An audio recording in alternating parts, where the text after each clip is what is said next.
With so many Korean cushion foundations out there, it's hard to find the perfect cushion that is long-lasting, dewy, and transfer-proof, but that also doesn't break the bank.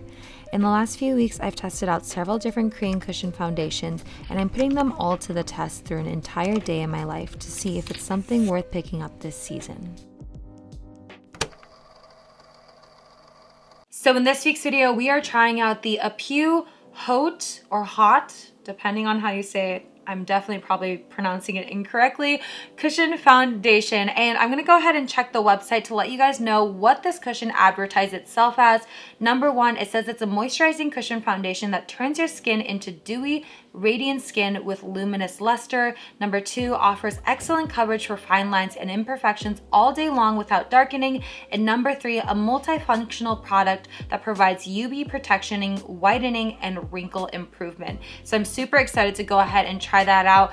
As I do say in every single one of these episodes, my skin type is a dry, sensitive skin type. Depending on the season, it does tend to be more dry or less dry. And also my cushion foundation color in Korean's cushion foundation shades happens to be a number 21. So that is what I ordered off of YesStyle. So without further ado, let's jump right on into the makeup look.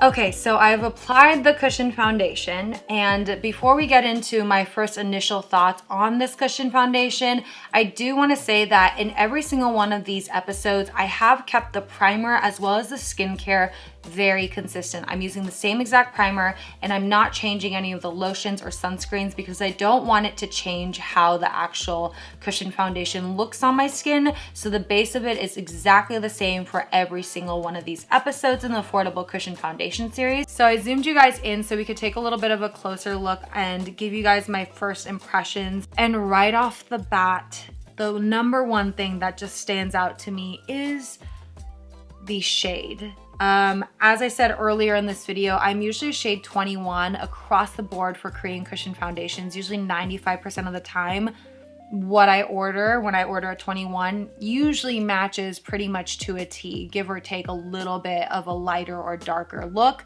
But when you look at this cushion foundation, where I applied it and I blended it down onto my neck compared to my chest area is very, very off. Even though I try to blend it as well as I could, seems to be a little bit more grayer and cooler tone than I'm used to. And then when looking on the website, this is actually the only color in number 21 that they offer. They don't come with a warmer shade or a cooler shade. So initially the color was a little bit shocking to me. And having a very pale, cool tone foundation can actually make you look almost sick.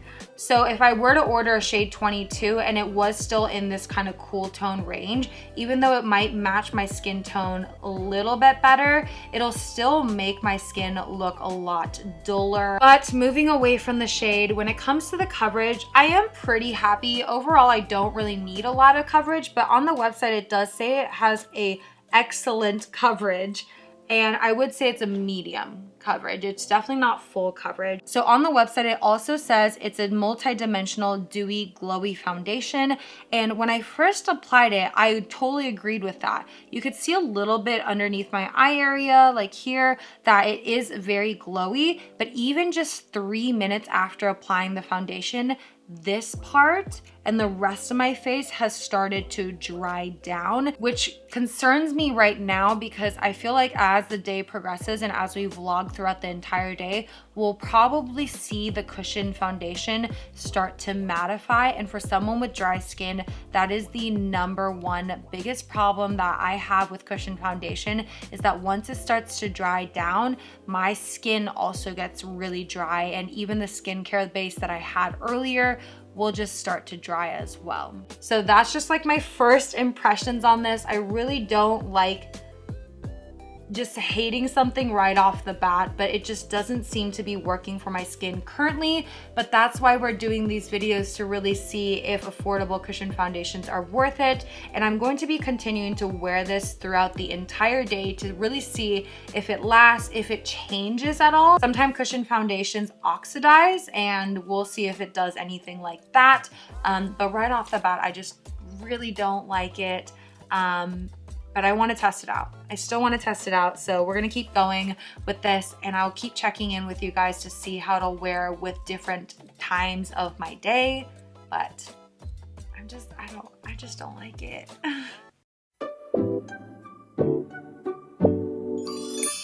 Okay, so I've set you guys up on a tripod for our very first check-in because I don't usually vlog, and for some reason I do not have the arms of a vlogger because my arms literally just start hurting after 5 minutes. So if you guys have any tips and tricks, please let me know.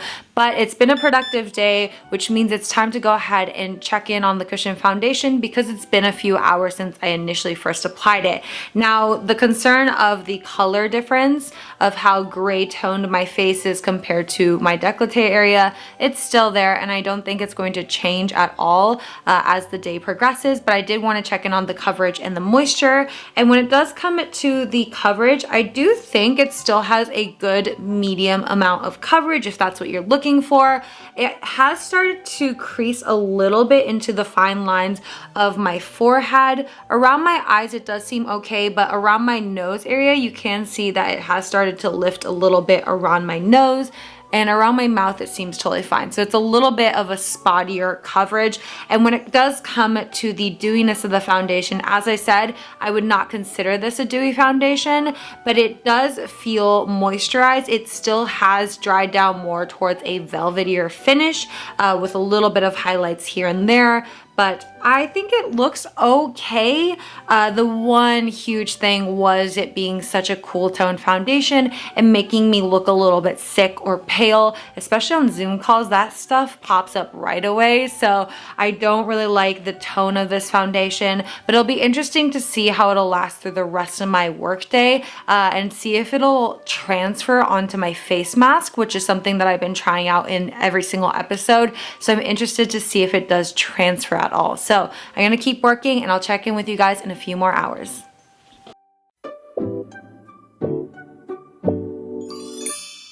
Okay, so it is officially the end of the workday. My body is so sore from sitting on that chair in front of the monitor all day. So I'm excited to go on our walk, but I wanted to do a second check-in because it has been a few hours since we initially checked in to see what the cushion foundation currently looks like on my skin.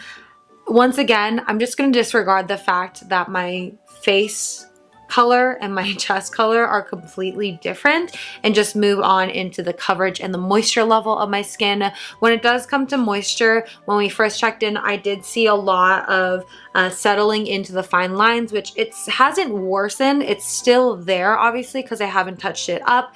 And around my nose area, the same concern is still there. I have started to see that it's starting to crease around my smile lines here when I smile or talk. So it has started to settle in around there, and around my eye area, it's starting to almost look dry and almost like, once again, like a bluer tone, which might be because it's oxidizing around my eye area, and it just makes me look like I'm really, really tired on top of having that blue tone foundation. So I'm not so much happy about that. With that being said, I'm gonna go ahead and take my afternoon walk and then come back and give you guys my final thoughts on this cushion foundation to see if it's actually really worth the $15 or if you should pass and check out any of the other cushion foundations I've reviewed in the past. So, long day.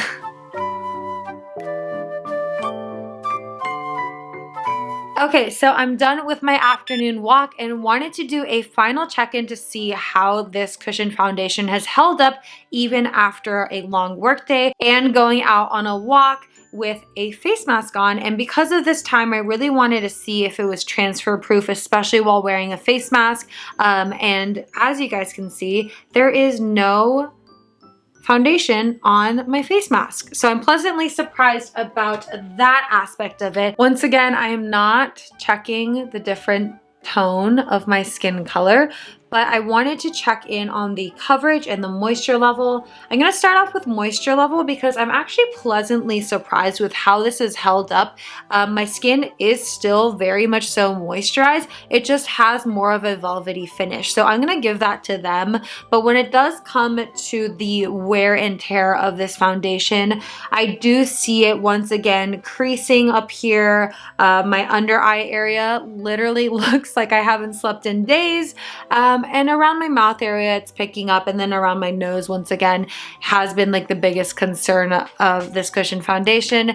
And so I have to say, I don't think it held up as long as I would have wanted to. Probably the tipping point of where this cushion stopped wearing as it did in the beginning was between the first and the second checkup. So that's gonna be it for this week's video. I really hope you guys enjoyed it and were able to maybe take away something new from this video, whether or not it was that cushion exactly, but we did do a 4-part series about affordable cushion foundations, all under $15. So hopefully you guys are able to check that out and pick up the one that is really meant for you and is worth your time and is really cost efficient. And I will leave all the episodes down there for you guys so you guys are able to check that out, as well as links to all the products that I do mention in every video so it's easier for you guys once again. But that's gonna be it.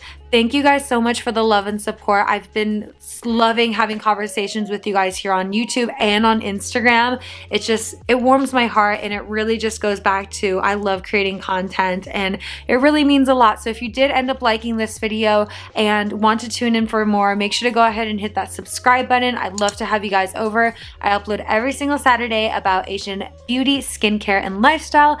And I'm done for today, so I will see you guys next Saturday. Bye, everyone.